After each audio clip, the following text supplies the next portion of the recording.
Hi, this is Charles for RiskDoctor.com. Today we're going to talk about the 10 steps to trade options successfully. And we're not going to do it like Letterman and the number one reason is, no, we're going to take it in steps as if you were just starting out to trade or just reorganizing your trading and make sure you have everything in place. And so without further ado, let's get started. You need, number one, to have a complete tool chest. And that starts with education. Now, a lot of your learning is going to come from your own trading. So trading isn't, as like a lot of other things, is on-the-job training. But you should have learned all the option strategies possible and sifted through to find the ones that are most appropriate for you and only be involved with those. And remember that one size does not fit all. Now, I don't care where you learned options, you should have been presented with the pros and the cons. What can go right with them and what can go wrong with them. Because you're going to have to make decisions on when to get in, when to get out, when to adjust it. Things don't always work out perfectly. You can't just put on a strategy, go to sleep, and wake up and take it off at expiration for a profit. What I mean by the strategies, just real quick, long call, short call, long put, short put, long bull spread, or bull debit spread, credit spread, bear debit spread, credit spread, butterflies, long condors, iron butterflies, broken wing butterflies, diagonals, double diagonals, ratio spreads, back spreads, straddles, strangles. And then there's other things you'll hear about, conversions, reversals. These are ways to get flat or to flatten out something. But you got to learn the strategies, all of them, I would recommend, because there's a lot of money on the line. I don't know how much money you'll have on the line. One person's account is different than the other person's. One person's appetite for risk is different than the other appetite. But no matter what your appetite is, before you even develop an appetite, you need to know how all these things work. So you have to have learned about them all. What can go right, what can go wrong? What do you do if it all goes right? What do you do if it all goes wrong? What do you do if your opinion is no longer valid?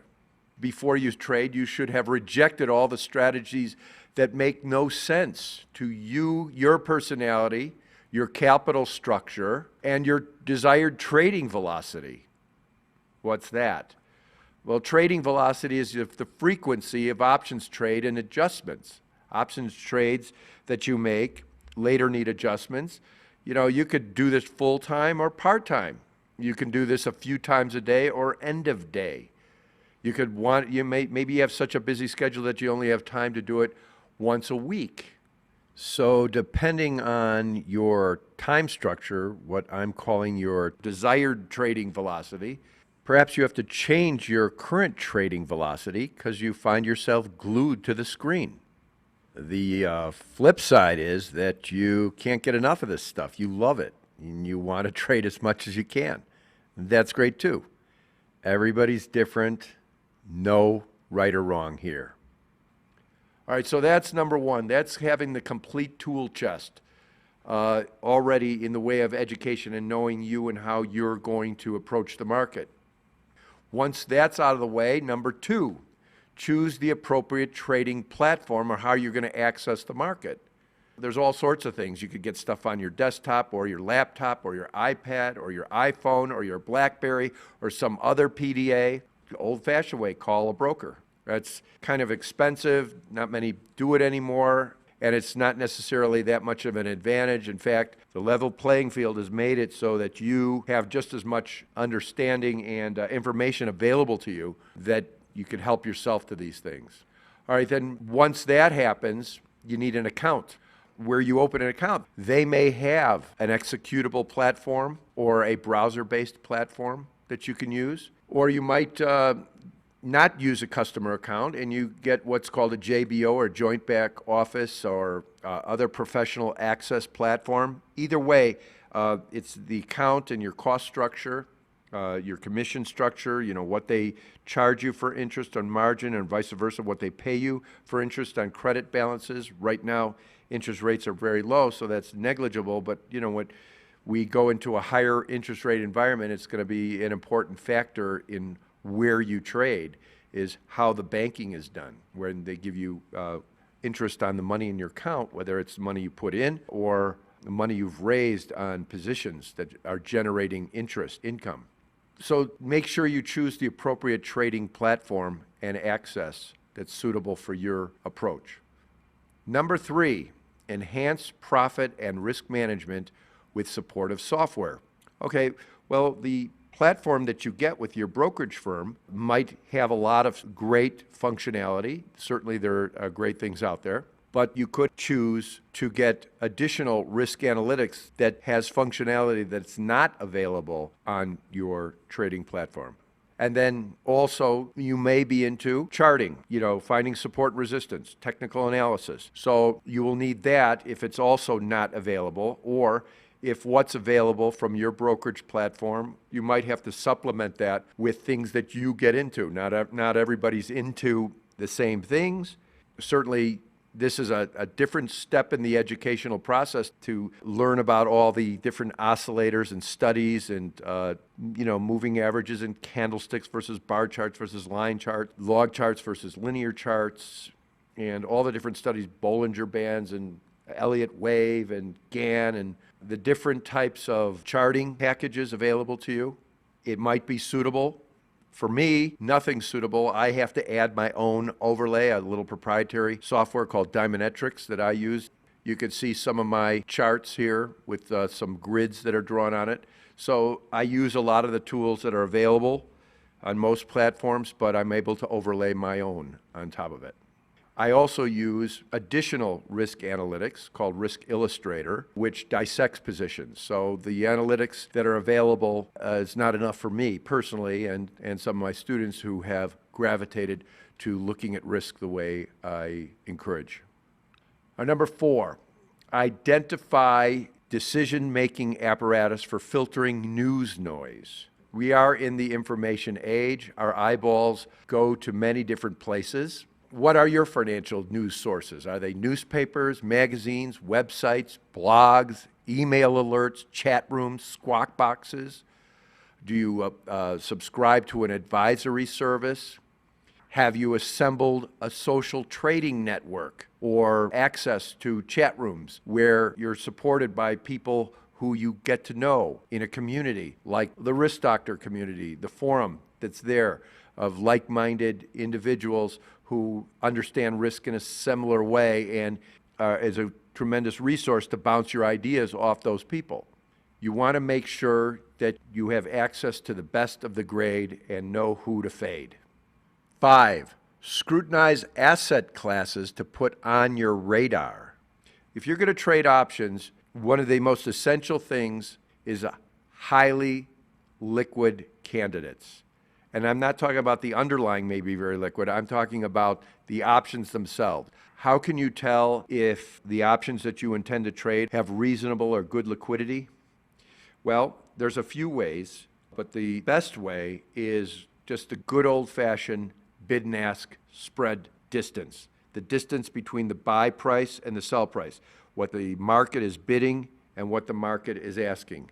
That is usually your best resource. Now, to back that up, you would want to see good volume. Now, what's good volume? Well, depending on the underlying, that could vary too, but it's got to have, at least hundreds of contracts a day traded, certainly not in the double digits or single digits, but you want to see at least a few hundred at many different strikes in that underlying, because you might adjust later. It's not just what you're buying or selling has to be liquid.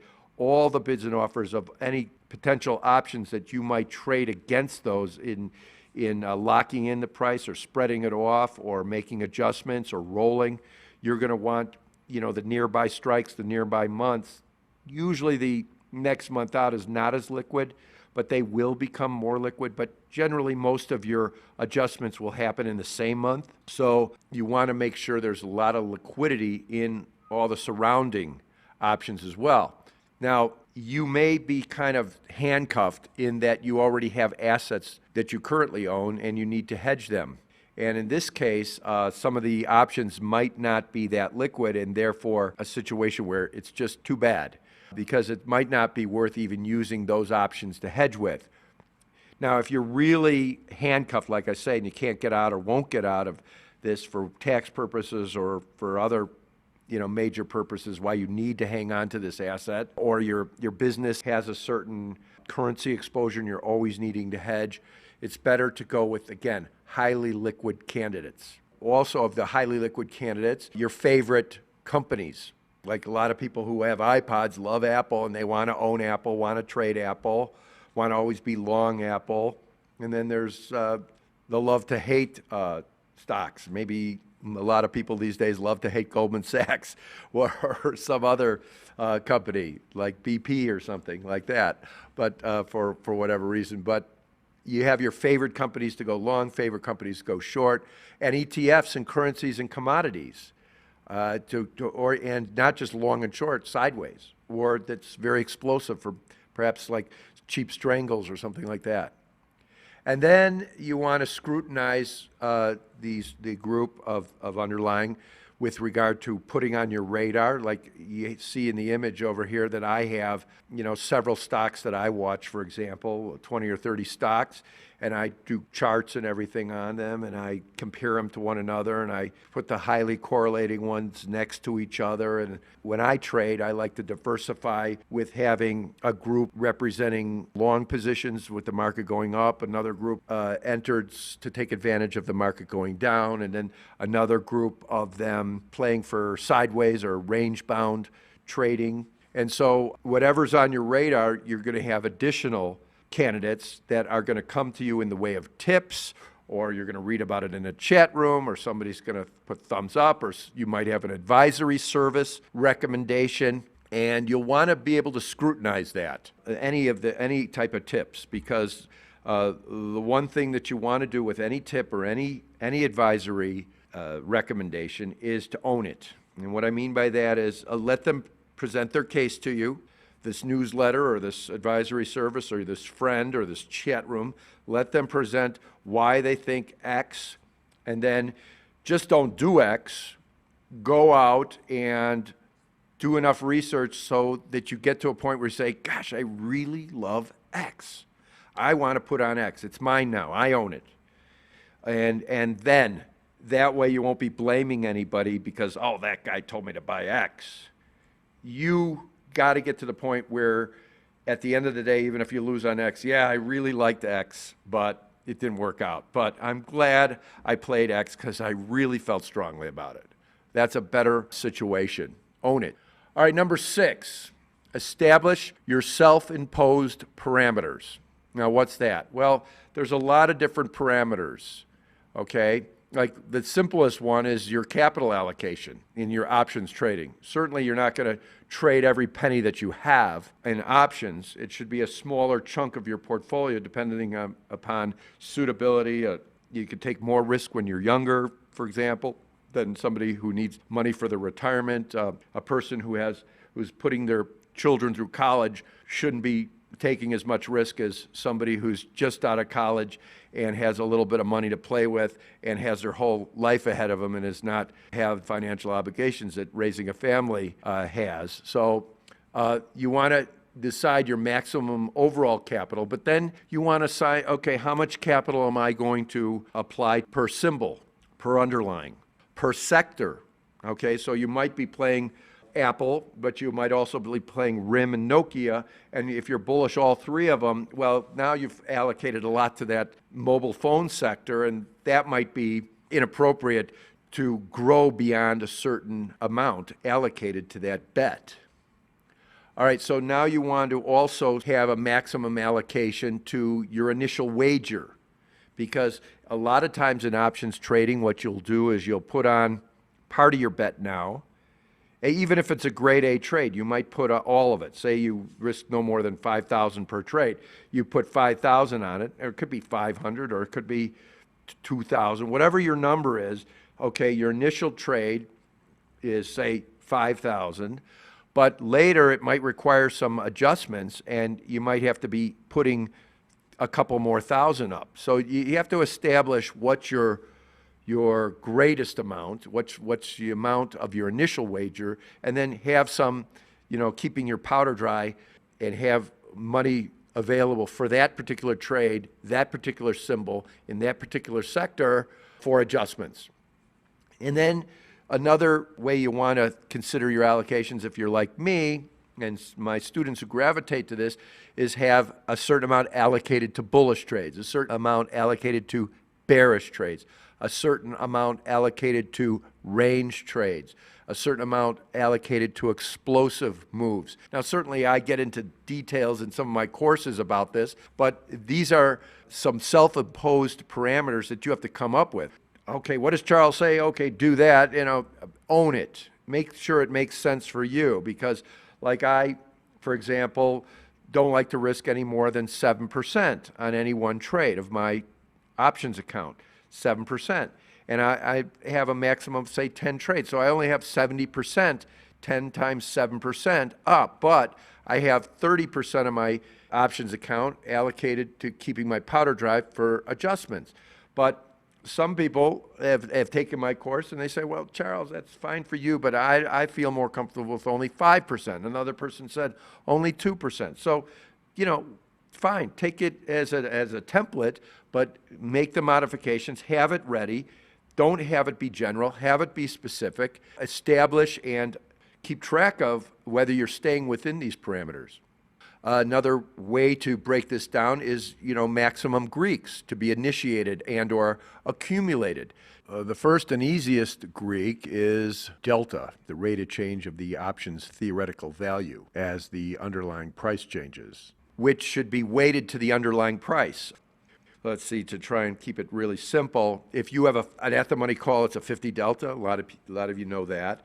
All right, but an at-the-money call in Google, which is a $600 stock, is a lot bigger weighting than an at-the-money call in the QQQQ, which is only trading around $57. Call it close to 60. It's 1/10 the size. Apples and oranges, there's a problem there. So you want to weight it to the underlying price. The second Greek is gamma, the rate of change of the delta. You might want to have a maximum amount of gamma, long or short. Decide whether that's limited risk, gamma, long or short. More concern is limited risk gamma is a better way to go to keep you in the game more consistently over time. But you certainly want to have a maximum gamma that you're willing to be short. And, when you're long gamma, most of the time, especially in a single month, you're negative theta. So that's the amount of money that's eroding every day. That's, options are a wasting asset. So there's a portion of it that goes away every day based on the measured by the models. It's called theta.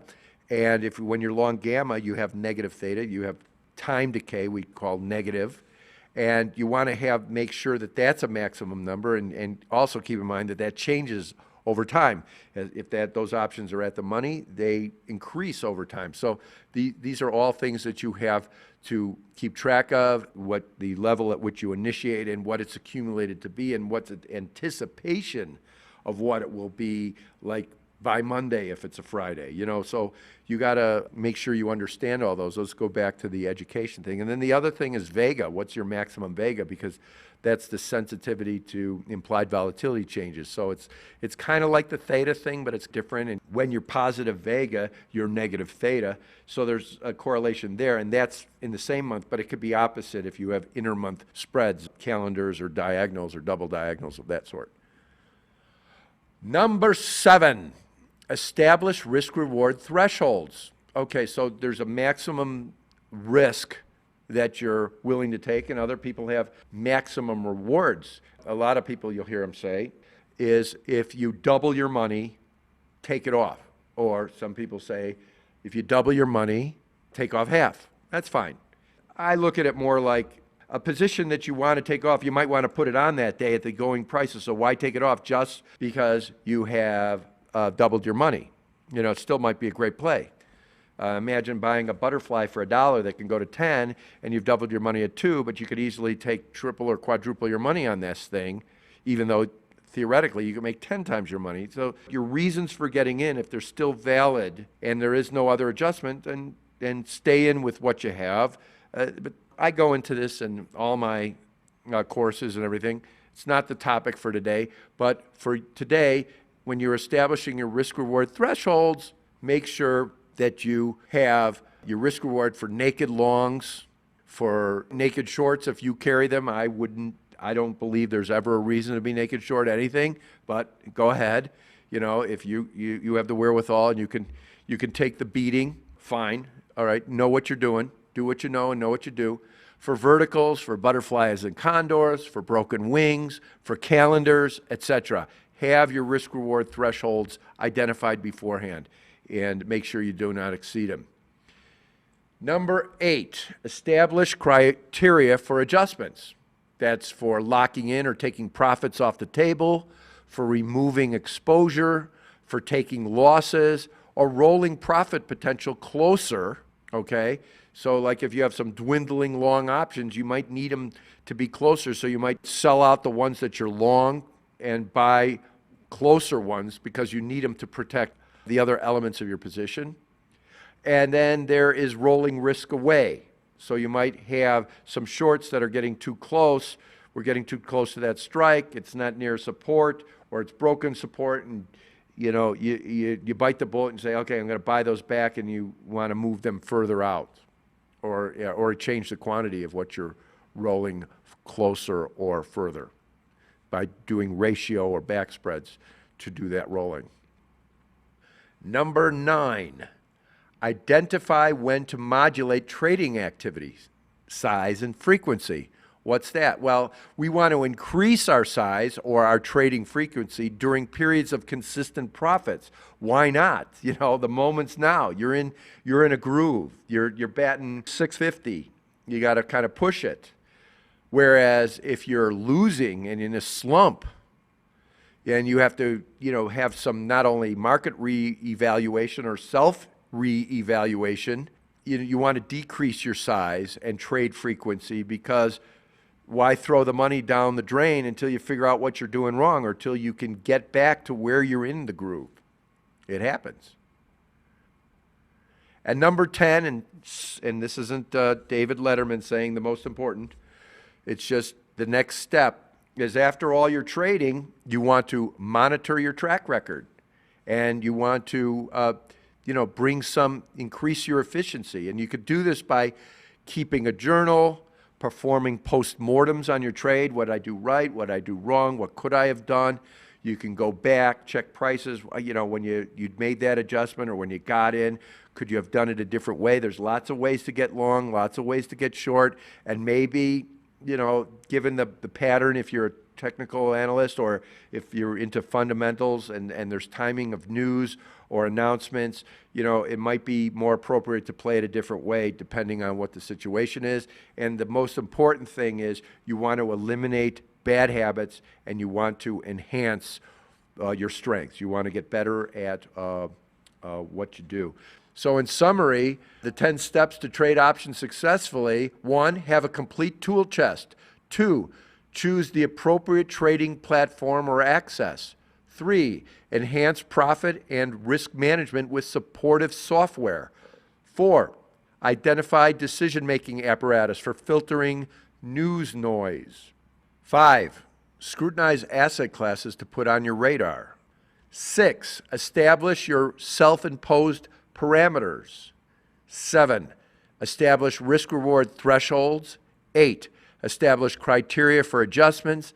9, identify when to modulate trading activity, the size and frequency. And 10, monitor your track record.